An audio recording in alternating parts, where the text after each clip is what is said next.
तो स्वागत है आप सबका हमारे चैनल में जिसका नाम है डॉक्टर टेड ब्लॉगर। तो हम हेल्थ एंड मेडिकल सेक्टर में पिछले वीडियो में हम बात किए थे लोअर लिम्ब के वेनस ड्रेनेज के बारे में और थोड़ा सा बेसिक इन्फॉर्मेशन अबाउट कैपिलरी क्या होता है, कैसे होता है, आर्टरी क्या होता है, इसका कितना मोटा मोटा लेयर होता है, वेन कैसे बनता है, वेन्यूल कैसे बनता है, इस सब के बारे में थोड़ा थोड़ा डिस्कशन किए थे।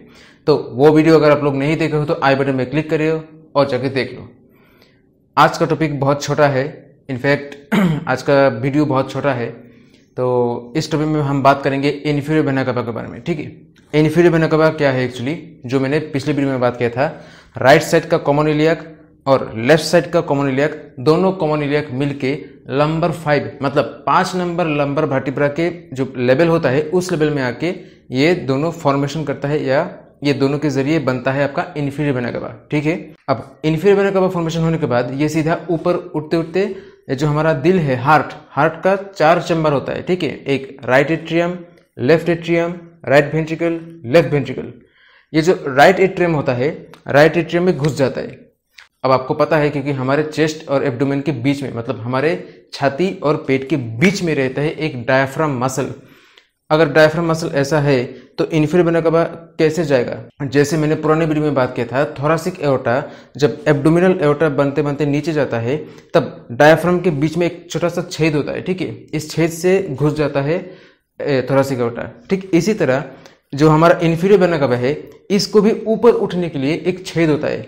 इस छेद के जरिए ये इन्फीरियर वेना कावा सीधा ऊपर उठ के हमारे हार्ट का जो राइट एट्रियम होता है इसमें घुस जाता है। ठीक है, इतना तो समझ गए आप। तो ये इन्फीरियर वेना कावा जब नीचे से ऊपर उठता है तब बाकी बहुत सारे ब्रांच से शरीर के अलग अलग जगह से ब्लड कलेक्ट करते करते ऊपर उठता है। ठीक है, जैसे पहला तो आपका लोअर लिम्ब हो ही गया। ठीक है, पैरों की उंगली से लेके थाई तक जितने सारे मसल होता है, बोन होता है, जो ऑर्गन्स होते हैं, टिश्यू, सब कुछ से आपका ब्लड कलेक्ट करते करते वेनस ड्रेनेज करते करते ऊपर उठता है। ठीक है, अब ऊपर उठने के बाद इन्फीरियर वेना कावा और कहाँ से लेता है?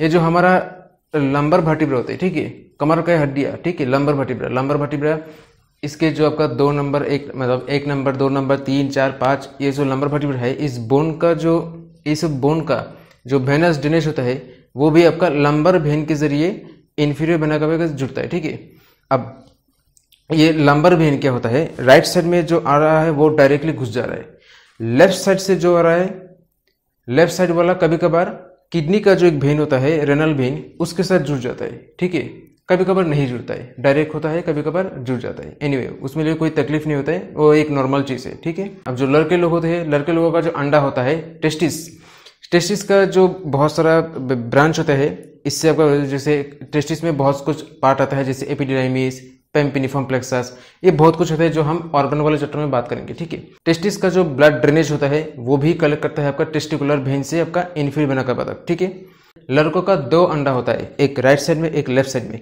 राइट साइड वाला डायरेक्टली आके इन्फीरियर वेना कावा घुस जाता है।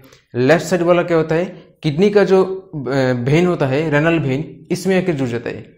लेफ्ट साइड का टेस्टिस का जो वेन होता है, लेफ्ट साइड टेस्टिकुलर वेन, ये कभी भी डायरेक्ट इन्फीरियर वेना कावा नहीं जुड़ता है, ये डायरेक्टली आके किडनी का लेफ्ट साइड का जो रेनल वेन होता है इसमें आके जुड़ जाता है। ठीक है, सेम इसी तरह ओवरियन वेन जो होता है, मतलब लड़कियों का अंडा, ठीक है, लड़की लोगों का जो ओवरी होता है, राइट साइड का ovarian when directly, left side का ओवरियन वेन रेनल वेन के साथ। ठीक है, फिर आते हैं आपका ऊपर में किडनी। तो मैं जो अभी तक बता रहा हूँ, किडनी जो लेफ्ट साइड का है वो भी डायरेक्टली घुस जा रहा है आपका इन्फीरियर वेना कावा में, राइट साइड का भी डायरेक्टली घुस रहा है आपका इन्फीरियर वेना कावा में। ठीक है, अब थोड़ा ऊपर में जाते हैं। ऊपर में क्या होता है आपका सुप्रारेनल ग्लैंड। ठीक है, सुप्रारेनल ग्लैंड मतलब एड्रिनल ग्लैंड। ठीक है, दोनों एक ही बात है। दायां साइड का जो है वो तो हमेशा डायरेक्टली ड्रेन कर रहा है आईबीसी में, मतलब इन्फीरियर वेना कावा, शॉर्टकट बोलते हैं हम इन्फीरियर वेना कावा मतलब आईबीसी, खत्म। लेफ्ट साइड का क्या होता है, यह भी सेम बात आता है। लेफ्ट साइड का जो सुप्रारेनल वेन है ये कभी कभार डायरेक्टली ड्रेन करता है, कभी कभार लेफ्ट रेनल वेन में घुस जाता है। ठीक है, अब थोड़ा और ऊपर में चलते हैं। और ऊपर में क्या होता है, inferior phrenic when. Inferior phrenic when मतलब ये जो हमारा डायफ्राम होता है, डायफ्राम मसल को मैंने जो बोला था आपको पिछले वीडियो में, डायफ्राम को सप्लाई करने वाला नीचे से आता है इन्फीरियर फ्रेनिक आर्टरी। ठीक है, नीचे से सप्लाई होता है मसल का। ठीक उसी तरह डायफ्राम का जो नीचे वाला सर्विस है, इधर से वेनस ड्रेनेज भी होता है। जो ड्रेनेज होता है इसको करते हैं, जो ड्रेनेज करता है उसका नाम है इन्फीरियर फ्रेनिक वेन। अब इन्फीरियर फ्रेनिक वेन जब राइट साइड का होता है ये तो डायरेक्टली घुस जाता है। अब जो लेफ्ट साइड का है ये भी डायरेक्टली घुसता है इंफीरियर वेना कवा में या फिर कभी कभार लेफ्ट रेनल वेन में, ठीक है। अगर राइट साइड में देखा जाए एक और ऑर्गन आता है जिसको हम बोलते हैं लिवर। लिवर मतलब हेपाटो, ठीक है। हेपाटो, हेपाटिक, इसका मतलब है लिवर, ठीक है। लिवर का एक और नाम है हेपाटो या हेपाटिक। एनीवे, लिवर का भी जो वेनस ड्रेनेज होता है वो भी आपका इंफीरियर वेना कवा में डायरेक्ट हो जाता है, ठीक है। हेपाटिक वेन के जरिए आपका लिवर का राइट साइड लेफ्ट साइड दोनों आपका पूरा लिवर का जो वेनस सिस्टम होता है ड्रेन हो जाता है आपका इंफीरियर वेना कवा में, ठीक है।